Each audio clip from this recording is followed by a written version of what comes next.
What's up, everybody? Welcome to Goaltending, where your why is bigger than your excuses. Today is a very special episode. I have a truly incredible guest joining to talk about education and growth when it comes to the role we play in our children's growth and development.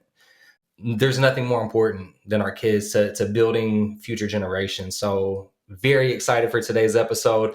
And as always, thank you for tuning in and allowing us to be a part of your journey. It's truly all about you. So the only ask is very simple and easy. And it's an opportunity for you to help elevate others around you. And that is just that you like, subscribe, comment, and share it with people you know it can help. Because I guarantee you have some parents out there that are going to benefit from today's episode. So also, I just added the 5-step process to Goaltending worksheet for free download on the website. All you have to do is create a free account, and then you get access to the download. That's at goalswithwill.com. So go get the free download to help you put your goals to paper. Now, our guest today is a middle school principal for Jefferson County Public Schools in Louisville, Kentucky. She brings over 15 years of education system experience to the conversation, and she was recently just awarded the 2023 Barrett Education Award for middle school principal. On top of that, she is a wife, a mother, a friend, and I'd be remiss if I did not mention a proud University of Louisville alumni. Kara Ammerman, welcome to the show. Thank you. Thank you so much. I'm excited to be here and hopefully help others. Absolutely. So thank you for taking the time, because just taking the experience that you have and the experiences that you've had to be able to share with people so that they can grow and develop, it means a lot. And so let's just start off a little bit with your background and, what led you down the path to being a principal and wanting to help, to develop our youth. Yeah, sure.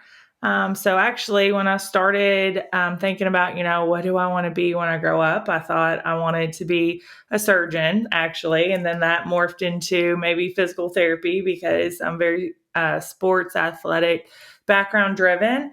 But I grew up in the schools, growing up with my mother, being a PTSA president, always volunteering. So I was always with her growing up, watching her do things. And I decided that my heart was really just drawn to being a PE and health teacher. So started going to school for that. And then just, was able to get hired here in Louisville. And a lot of people around me continue to say, you're not just going to be a teacher. You're going to be an assistant principal. You're going to be a principal. Mm-hmm. You're going to get your doctorate. And I remember looking at them no, I don't think so. I think I'm going to be a teacher. Oh, yeah. And I'm okay with that. But then I think through my athletic background, I always wanted to take leadership roles in the building. I wanted to connect with students. I wanted to help our school community. And so it naturally put me in positions where I was like, okay, I think I'm going to take the leap and get my EDS, which is what you need to be an assistant principal or principal. And really, I've been fortunate that other leaders that are my mentors have always tapped me on my shoulder and pushed me or encouraged me and said, you need to take this step, or you need to, move forward and do that. And so I think that I was, more than anything, fortunate to have people around me that saw more in me than I typically maybe, or that I didn't see yet. Right. And so now I'm in the position of teaching now at U of L, the, future assistant principals, leadership roles in education. And it's really full circle because I keep telling them, I hope I can instill what was given to me and the confidence and the lessons. I want to pass that along because that's why I'm in the position I'm in, because others believed in me and encouraged me when I didn't think I could do it. So, and that's all the way from the doctorate, because statistically, I should not have my doctorate. I should not have graduated from college because I did not perform well on standardized tests. And so I say that because of having work ethic, having grit, not giving up, really did outweigh silly tests that did not show what I was capable of. Mm-hmm. And I didn't let that be an excuse. So I showed the people who were standing kind of a barrier potentially, I'm going to the tutoring sessions. I've taken the test multiple times. This is not Right. because I'm being lazy. It just is not computing with my brain the Mm-hmm. way that I can show you I can do all these other things and be successful. So Yeah. So I've heard and read a lot of studies as well, and it talks about uh, doing well on standardized testing isn't necessarily an indicator of like success or leadership capabilities even that you're able to take. So I think that's awesome. But I also love that um, having people around you that recognize character strengths you had in yourself that you didn't see. Because no matter how self-aware we think we are, sometimes there's things that we miss, like things that we don't see or know about ourselves. So to have people around you that brought that out is awesome. Yeah. And it's important to look for people like that in your life. So make sure that you all, think about the relationships you have and the people that you're around, in order to elevate and in order to draw that out. Oh yeah, absolutely. Absolutely. So we already talked a little bit about what the inspiration was, but behind today's episode, and I thought it was absolutely crucial to talk about, and so I'm glad that you joined to help get into this conversation. And I've seen tons of social media posts of people who, talk about topics they wish were taught in school. So common responses being life skills of all kinds of varieties, things like money management and investing, respect and morals, and even a lot of people that said the U.S. Constitution, like getting deep into the U.S. Constitution to understand the foundations that our country are built on. So several responses that sound like good ideas, but also I think there needs to be a stronger and clearer responsibility on parents for what's taught at home, like certain things that should be focused on at home and being intentional about those things. So can you talk a little bit about current middle school curriculum and like the goals for students behind that, and then some things that you think are best suited for home instruction? Yeah, sure, absolutely. So, what I'm excited about seeing now in our curriculum is it's not students. I know when I went to school, I felt like we memorized a lot of facts, a lot of things that we just had to know for that test. And then maybe not all with all people, but once you put it out on that test, you didn't apply it. So it didn't stick with you. You learned about it, of it, but you never had to apply it. And so what I'm happy to see is that all the curriculum now is having students take the information and then do something with it. Right. So it isn't just memorizing facts. It's okay, these are the facts. This is how you do this, or this is the background on it. So now apply it so that you can educate yourself and start informing yourself of things that are out there. And I think that that's the biggest thing that I communicate to our school community and to our parents and families, is that I want to simply give them an opportunity to see what is out there, right, to provide the information. And then whatever is decided at home is decided at home. And that is okay, because right, you are their parent.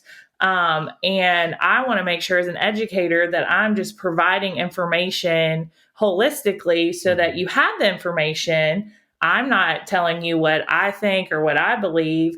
I'm simply saying, here is what we're learning about here. Like, what do you think? What are your thoughts? And right, having the kids just have that healthy conversation, because I think that when we can produce children who can listen and speak intelligently, whatever their belief system is, and be kind, then we're going to make steps moving forward, because you right, don't have to always agree. You can agree to disagree. And teaching those values and respect elements, I think, is only going to grow what we want to follow us, so that we can have differences. We don't have to believe in all the same things, but thinking critically and being able to have those healthy conversations on even just simple things of, well, why do you think that? Like, I don't think that's how this, or this, like, even if it's a math problem or, in science. Right. And so that's what I encourage our students to be able to do, because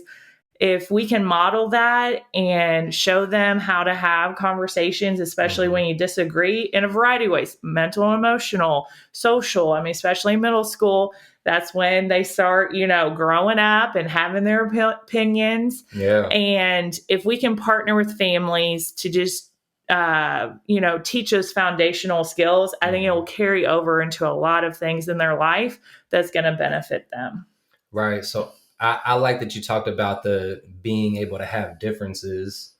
And that's what employers are looking for. They want diverse environments. Like the best organizations have a lot of diversity in the way that people perform and the way that they think, and from different backgrounds, to bring all kinds of different skills to the table.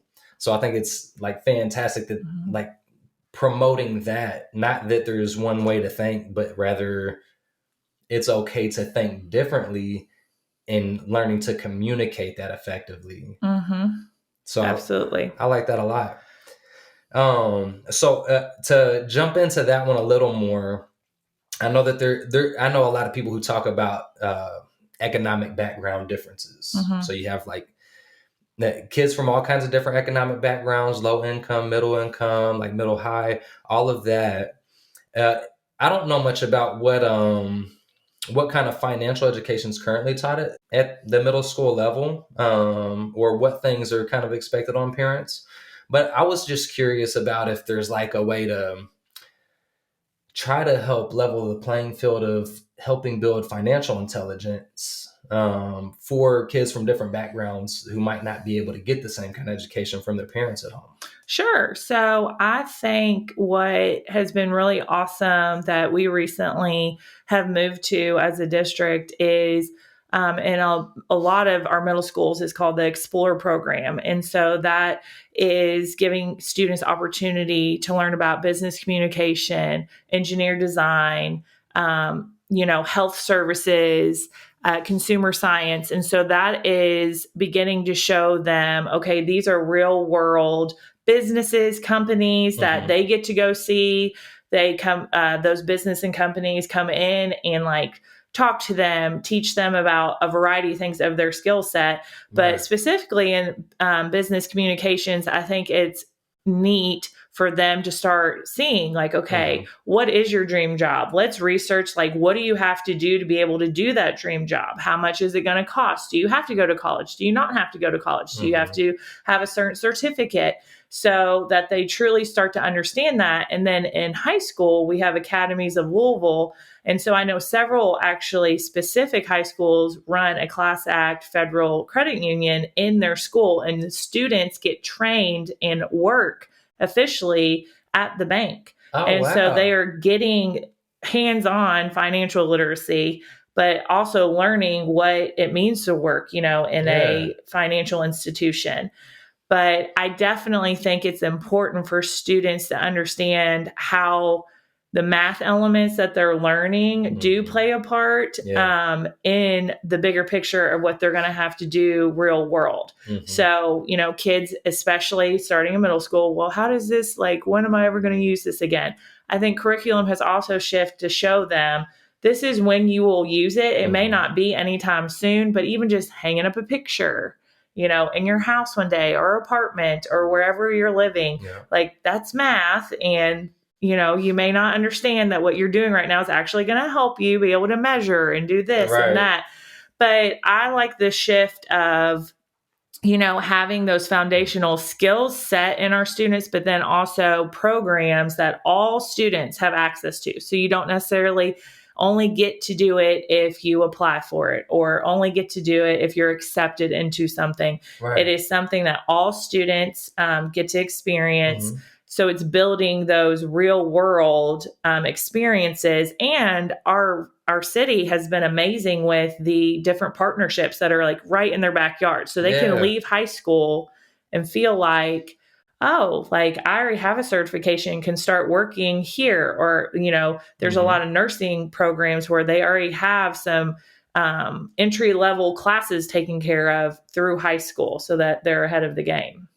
Wow, there is Yeah. way more than I realized Yeah. was going on. So I don't remember a lot of that. Like when Yeah. I was growing up, is a lot of that newer stuff, Yes. So like it's newer initiatives? within, I would say, gosh, I'm trying to think, around 2017, 16 is when it Okay. officially started to have a name to it. But Hmm. schools and pockets have been doing things like this. It just hasn't been consistently Right. programmed so that different schools are offering this and we can communicate clear to Hmm. families, hey, this is what this program is, this is what it's not. So I do also want to make clear that it doesn't interfere with the arts and music and theater and the traditional electives that students usually take. They can do that and still do all of these neat things.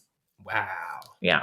I love that. And I'm glad that I have to say, like talking about how important math is and not really realizing the application at that level. Yeah.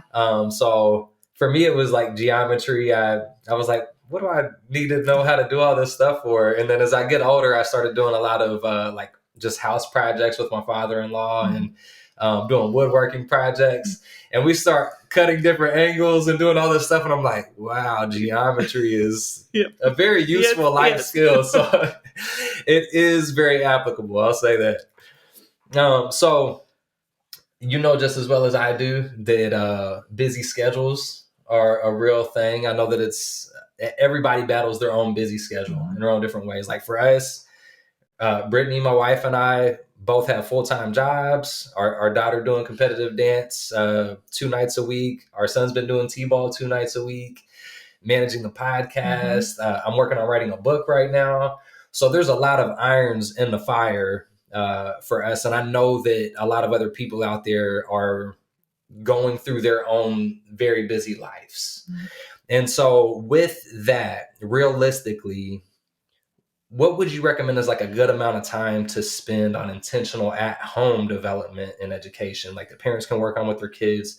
And do you think that should vary at different age levels? Sure. So I would say that it definitely varies with different age levels. I think, from just my experience, I'm really skilled in middle school and high school education. My husband is an elementary teacher. So thank goodness, because my kids come home. I have 3 kids and they're all in elementary school. And I'm like, what are we doing? Because that is not where I'm the strongest in, Mhm. but have so much respect for elementary schools. I mean, our elementary teachers, obviously all teachers, but not as familiar. I would say what I've seen my kids benefit is really targeted assignments that come home, such as these are the 3 books that your kid is going to read. And the teacher has selected those books because of my child's strengths or weaknesses. That I don't necessarily always know specifically, but what I know is they've been selected for a purpose, and it maybe takes 20 minutes for them to read those books to me, for Mhm. me to help them, but like let them productively struggle with sounding out words. So these are Right. my first grade or my kindergartners, now first graders. But then, so I would say that like just less is more, but consistency. I think I'm a huge believer in anything that you do. If you Mhm. do it consistent, Yeah. then it's going to build upon itself and it is going to pay off. And so, even if it's just committing to reading with your children 10 minutes a night, 10 minutes, it doesn't have to be a whole chapter. It doesn't have to be, I think, anytime that we can continue to develop their imaginations and have that time together, even if Mhm. it's just 10 minutes, because we're busy. We have my oldest who is doing basketball, baseball, cross country. Maddie's doing dance and volleyball. Mhm. William's just going all over the place, bless his heart. And so 10 minutes is more, like, as it adds up through the week, I mean, that's going to add up to almost an hour, just under an hour, that you're intentionally doing something. Because Right. now my 9-year-old, almost 10-year-old, he will read to the twins. Mhm. And so we can still be there, but he's now reading things on his own. And then also, developing that relationships with his twins or Yeah. his siblings. And it doesn't, like, don't overcomplicate it. I think we put so much Right. pressure on ourselves that, we're not doing the flashcards enough. We're not doing this enough. I think when it comes to building those competencies with our kids, it is to have fun with it. Yeah. Don't overthink it. Set a timer, because before you know it, the 10 minutes is going to be up, and you're probably going to end up doing a little more if you can, but that's enough. Yeah. Because they're typically in school for 7 hours. Right. And so also just staying in tune with what they're doing in school. You don't have to know it like the back of your hand, but just knowing kind of like specific conversations you can have with your kid. Like, hey, like, I saw that today your teacher said, or this week you guys are focusing on that. Right. Tell me more about that. Why do you think that? Because it's harder for kids to say, well, I don't know. Well, it was fine. It was you can make them talk a little more specifically. And so I would just guide parents to take a deep breath from K through, even senior year, and not overcomplicate it. If you can say 10 minutes of just doing something together, because also that builds time with your family that sometimes slips away in those busy schedules. Yeah. And I'm also a firm believer that anything that's important, you figure out how to make it happen. So if you want to go to that concert, you may not have the finances, you may not have the time, but if you really want to go, you're going to figure out how to pay for it, and you're going to figure out how you're going to be able to go. And so that's what I always push myself when I'm like, oh, I'm too tired, or, I just want to sit here. I'm like, nope, this is important. It's 10 minutes. Like, you can do this. Yeah. So I really like that response. I think for us, we're not necessarily intentional on like the specific time, but we do try to, especially with reading, because right now our kids are sons too. So he's, just in daycare right now, but he'll be starting preschool, I believe, next year probably.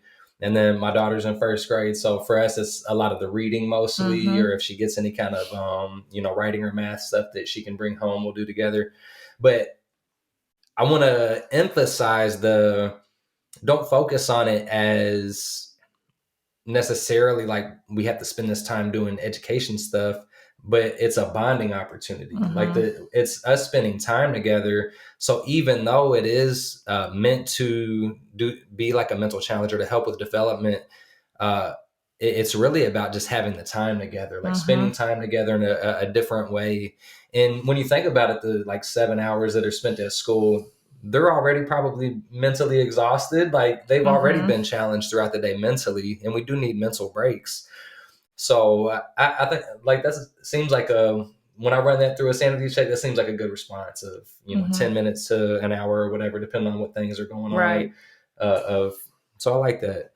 I guess in terms of maybe at a higher level, because right now for us, it's, the reading and a couple simple things. But when the problems start to get more challenging or more homework, do you have any good tips on like teaching methods or like teaching approaches for parents to be able to implement at home? Sure. I think that it's always healthy. Like if your child is getting frustrated or it's a level of learning that you may not be comfortable with, because I know that I'm probably going to need some help when they're getting into high school and possibly higher level, contents and things like that. I would say, I think teaching productive struggle of it's going to be okay. Like breathe. Like, I know that you're frustrated. We may be in tears. I may be frustrated because I'm tired and I can't help you the way I want to, or I just want to give you the answer so that it's finished. But I know that if I do that, you're not actually learning. So I think a couple things. I think one, developing a good line of communication with the teacher, and or now we're fortunate that we can log on to hopefully internet somewhere, have access to be able to see, okay, this is how you can do it, or teaching ourselves to try to at least just help get something going, trigger something in their brain of like, oh yes, that's what my teacher said. It may not be exactly the same because teaching methods vary, but it could spark that, okay, I remember this. But I think what we don't do enough is we don't allow our kids to struggle, and especially when they're older. And that's when they break down, because they are used to someone coming in and being like, it's okay, because we do as parents, we don't, it is hard to see our kids struggle or not Right. be, successful, especially when they have that look that from your kid, and you just want to be like, it's okay.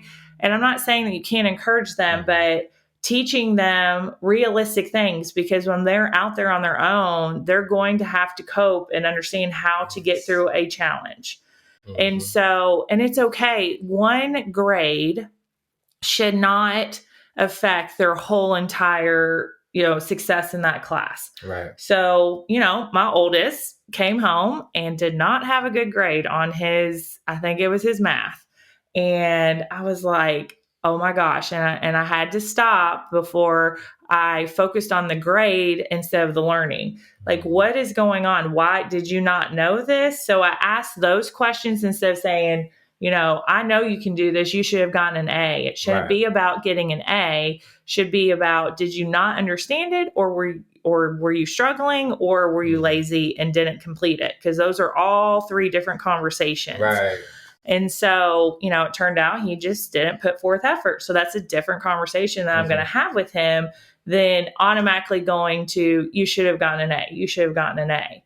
So really, I think that it's more about how we handle not understanding something and how to struggle through it, and then also advocate for ourselves. So in middle school, I really want to start early, even when they're in sixth grade, to start being able to talk and let us know as adults either what's going on or what you're struggling with, because those are the skills that we're lacking in, because kids are always on their phone and they don't talk to each other a ton. They are texting away or social media or whatever. Yeah.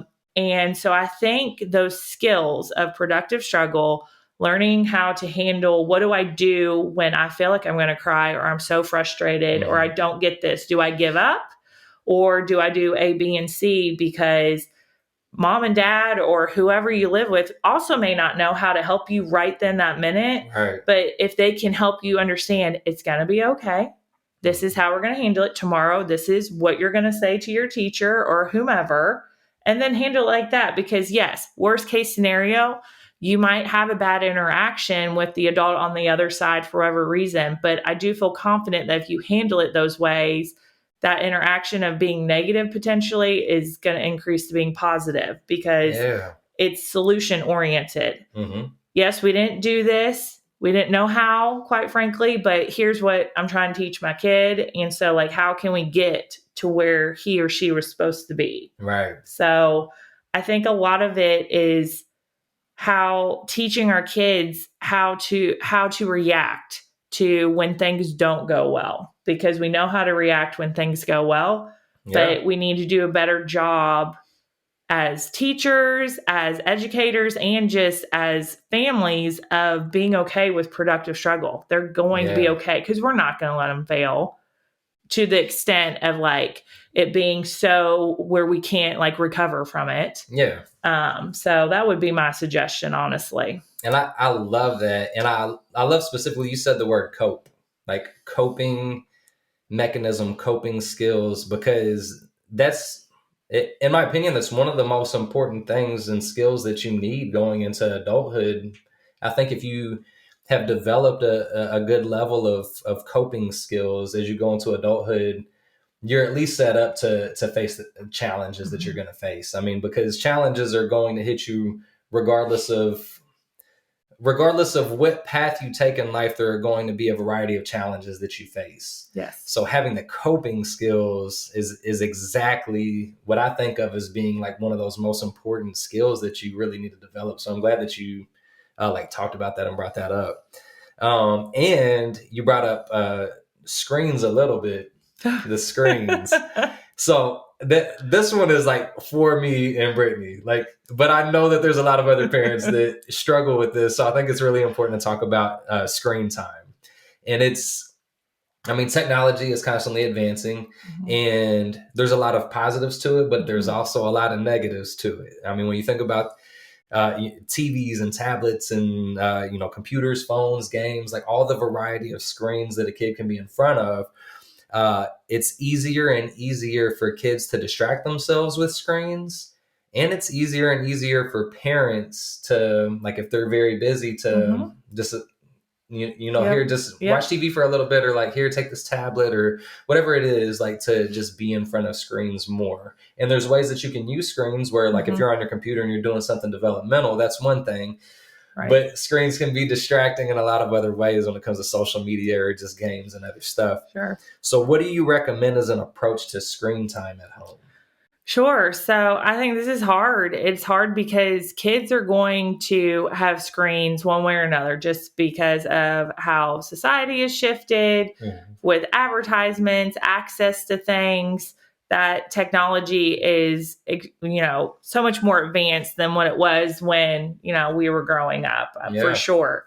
So I would just say trying to, I think what my husband and I tried to do, because we know that they're going to watch movies. We know Right. that they're going to get on the iPad. Even at school, they're going to have, Chromebooks as, basically their notebook. There's not Yeah. really notebooks that much anymore to that extent. I think it's just trying to be mindful of, like, when we go out to do something, that we don't just have that knee jerk reaction of when they're misbehaving. Well, here, just take the Right. phone, or in saying, like, no, like, even if all the rest of their friends have a phone or this, just being like, no, it's okay. And they may look at that friend's phone, but I think it's just setting the boundary of, we don't always have to have the phone. Yeah. Are you going to have the phone? Sure. Because I also don't want to go to the other side of it, that when they do start, going over to friends' houses, they're so limited that when they go somewhere else, that's all they do. Yeah. Because, like, this is my time. Just like, so I think it is ongoing. We could always be better. I think Matt and I could always improve on it, even like with ourselves being on our phones, catching up on email, or doing this or doing that.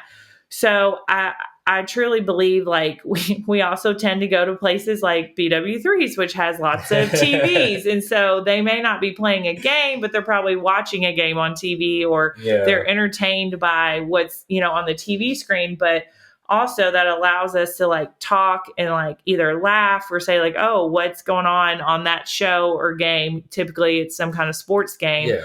But I think it is just not letting it be a crutch of too long, like saying, from the time they get home, like, we try really hard during the week not to let them watch shows and come home and do that. We try to, like, play a game with them if we have time in our schedule, or go outside and play when it's warm, or go downstairs in the basement and play.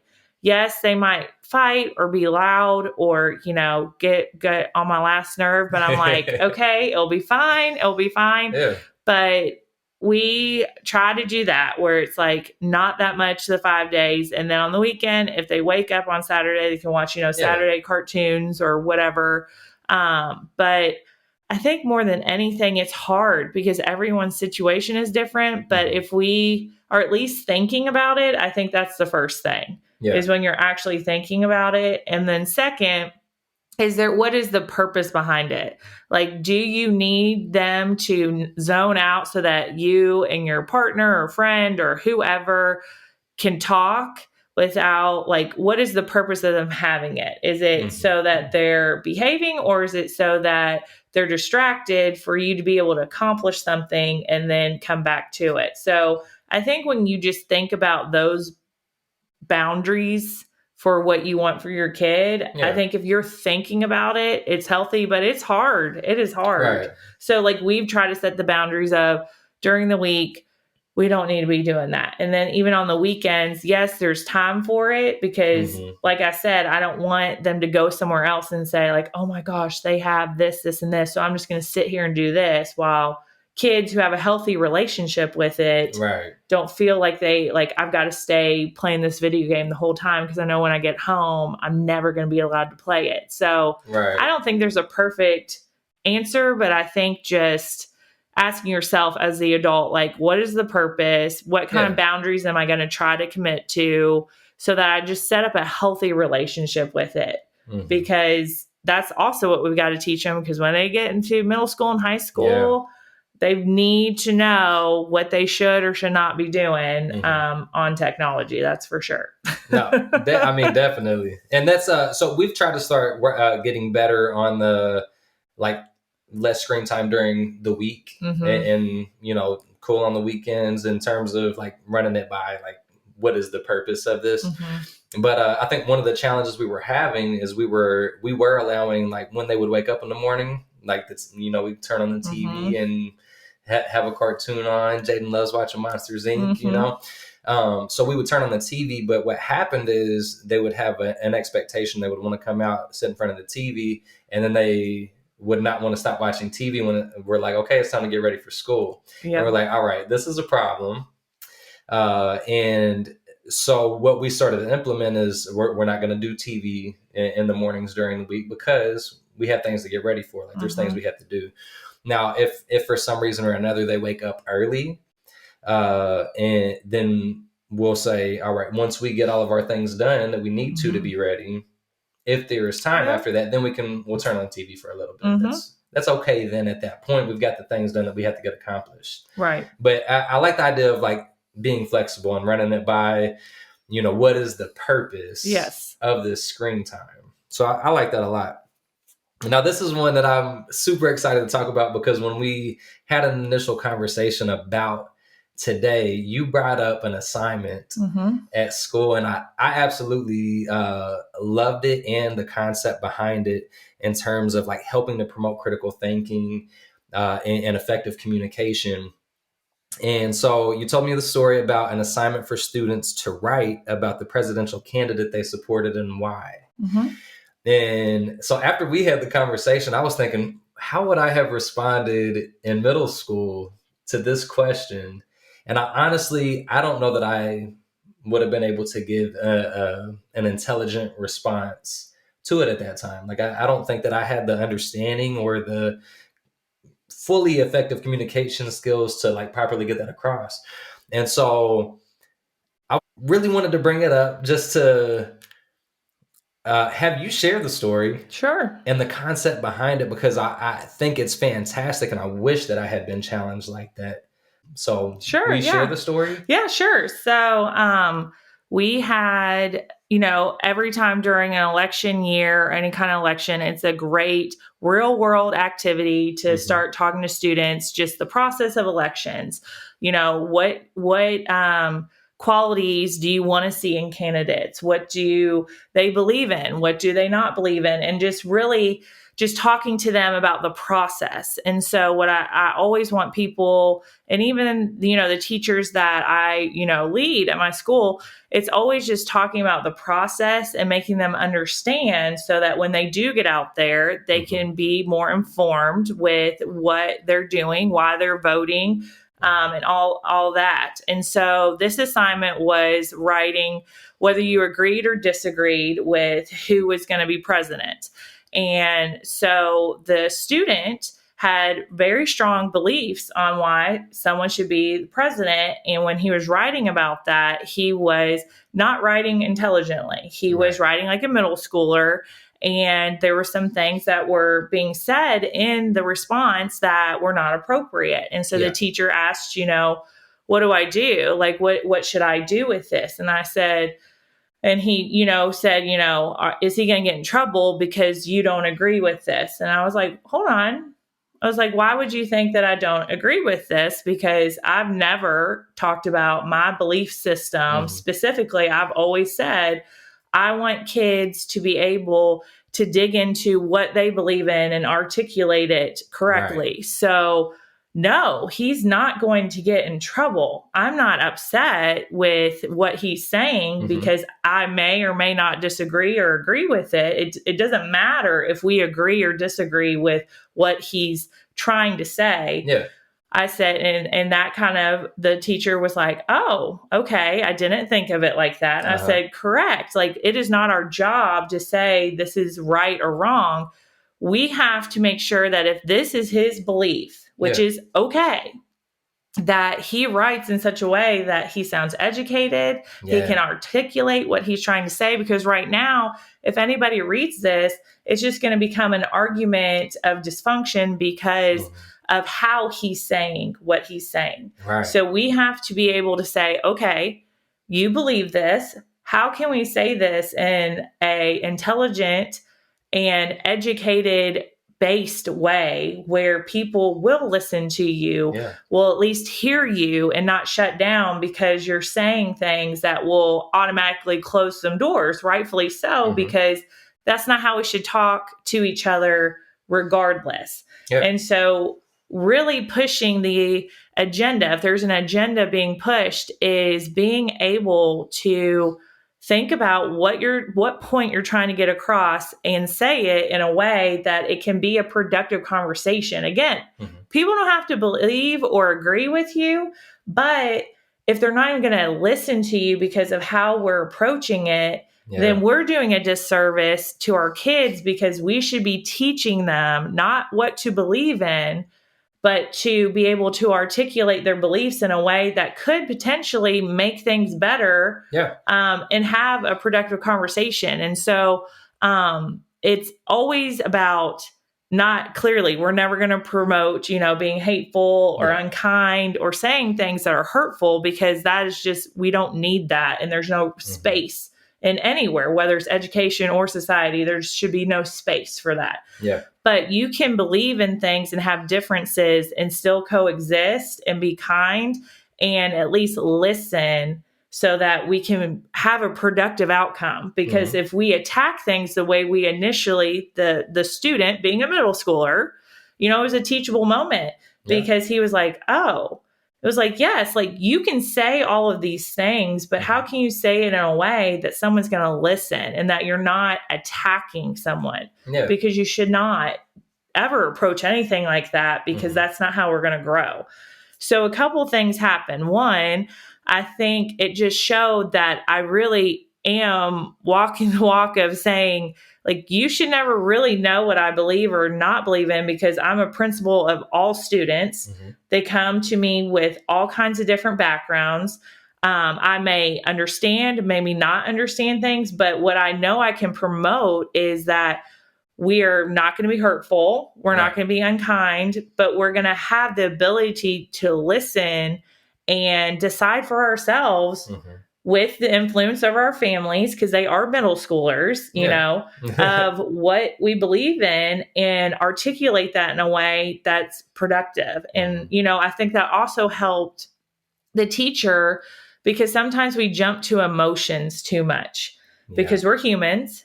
And that's what I've learned over my leadership journey, is that not that I'm not an emotional person. I care a lot about the people I serve, about our kids that we serve. But I have to know that if I'm in an emotional state that is driving me purely on emotion, good or bad, that I have to stop and think, okay, what are we trying to get to? What is the solution, or what is the end game? And if I'm thinking about that, then it's never steered me wrong. Sometimes the conversation is difficult, but at the end of the day, respect is intact. The humility of your dignity is intact. And what we're trying to do is intact, because it's not about you losing, me winning, and then moving forward. So all in just this little, snippet of an assignment that could have gone completely different way, because I could have, as a human, said, well, I don't foundationally as a person agree with what he's saying. That could have, it could have gotten him in trouble. It could have had, consequences, but that's not why I'm a leader. Like, being a leader isn't just imposing all of my belief systems, especially when it's education. Like, education is literally educating our kids, not saying, brainwashing or saying, no, you have to believe this, or it's presenting like, this is the facts, this is the reality, and just informing. And I think sometimes we forget that because of so much, that has changed and occurred, that I do believe people do not want to do the wrong thing, because they clearly got into education because they care about kids. And so they want to make sure they're being respectful and doing right by not only the adults that are in the, students' lives as their families, but also that we're teaching all kids from a variety of backgrounds and keeping that in mind. So that story will always stick with me because I saw light bulbs going off. It wasn't the response that the adult thought they were going to get from me. The kid then was like, oh, well, he was pushing the limits. Right. And so then when he didn't get the response that he thought he was going to get, it was like, oh, and it was made him say, how are you going to say this in an intelligent way? And if you can't, then you need to really reflect on your beliefs, because don't you want people to listen? Yeah. And so it ended up being extremely positive, but it was a difficult conversation because it could have been a very touchy subject when it didn't have to be. Right. So yeah. So there is a ton to learn from a leadership perspective in any walk of life, any kind of leadership position from that story. So I want to point that out. Listen back to that story in terms of growth as a leader, because I really love the response and the approach to that. And it ties back into the common theme of just teaching and promoting kindness and it being okay to be different, having differences and communicating them effectively. It all ties back into that. So can you give one or two just keys to success for any parent that's trying to help their kid learn and grow at home? Like, let's go into that. Sure. Okay. So I would say, to when your kid, because there's some point in time, and we experienced it too, probably as, going through the educational system, where you start to lose your love for learning. And so I think trying to always find ways to not let that happen, I guess, so quickly, so not being so focused on the grade, but the learning.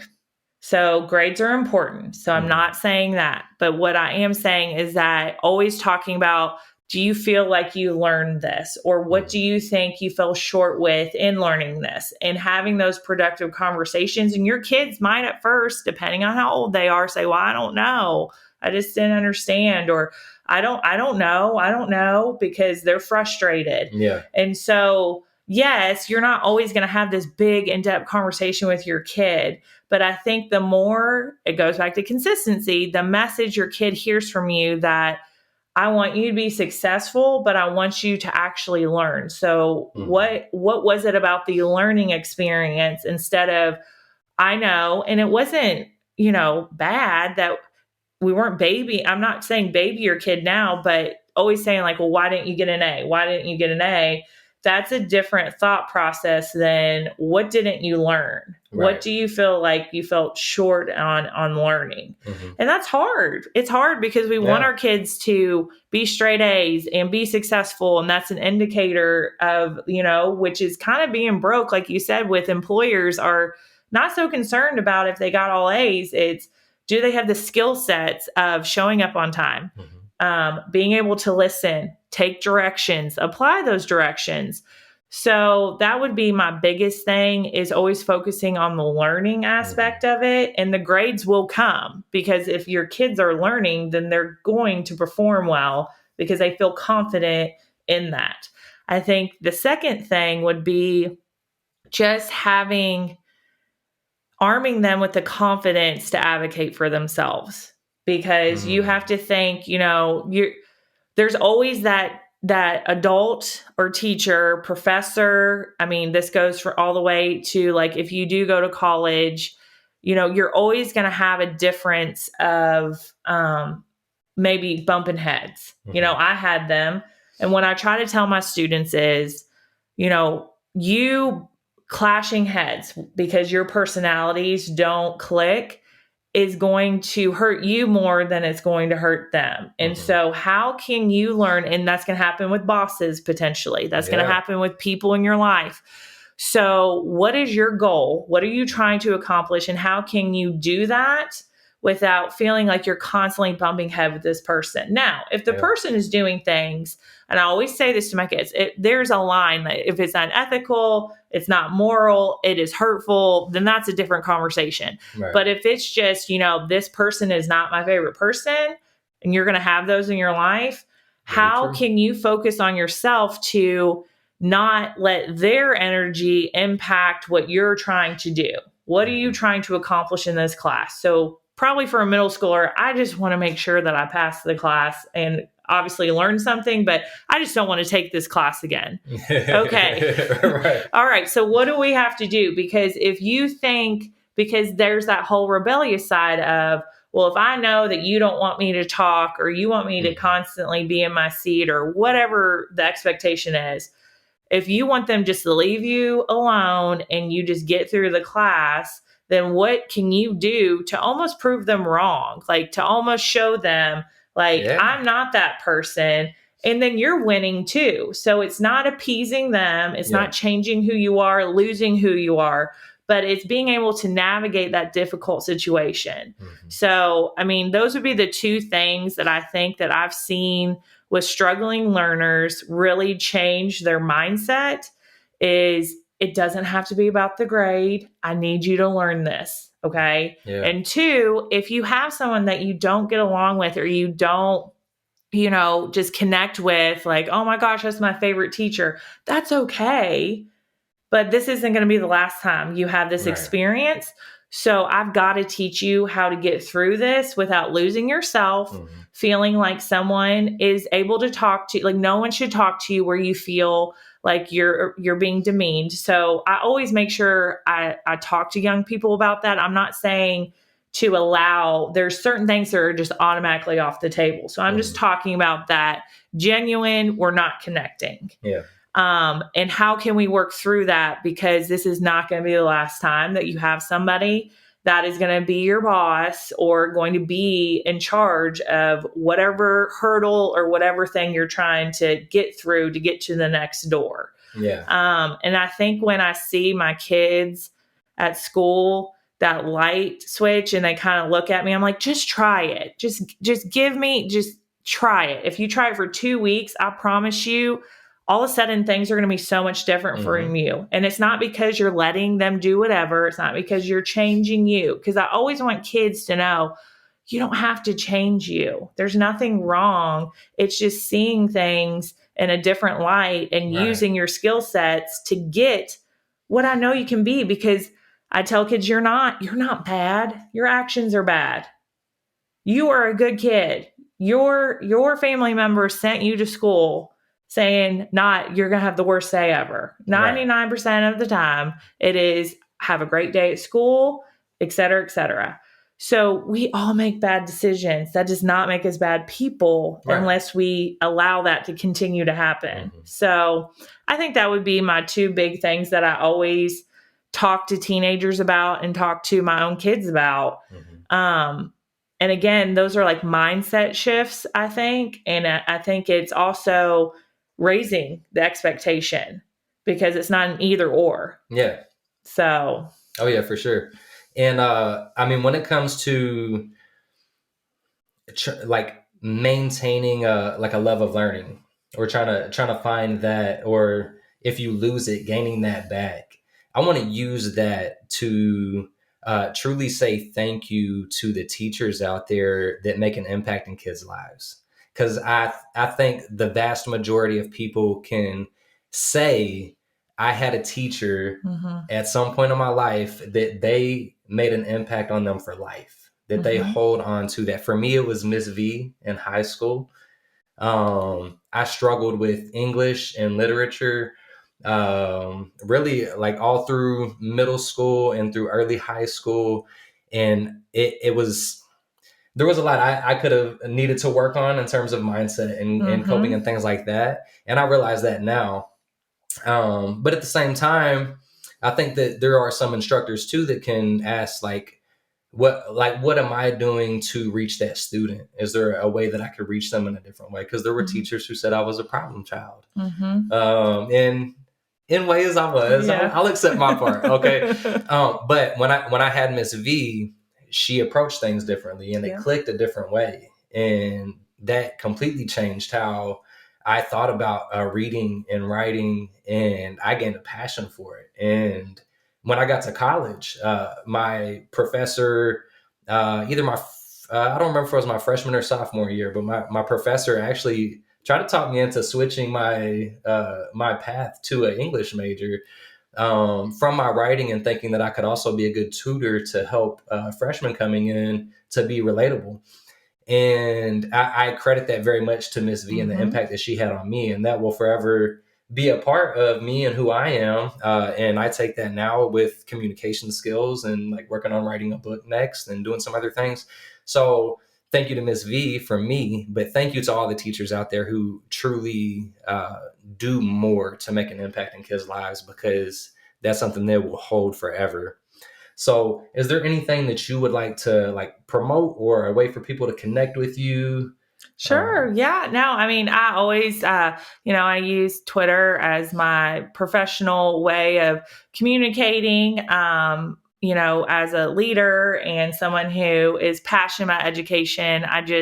I love that you took an opportunity to thank a teacher because, even just little shout outs like that, or sending an email to your favorite teacher, finding a way to contact them, that will make their day, because that's why we all got into it. I mhm. mean, I 100% believe that we got into education not because of, making the most money.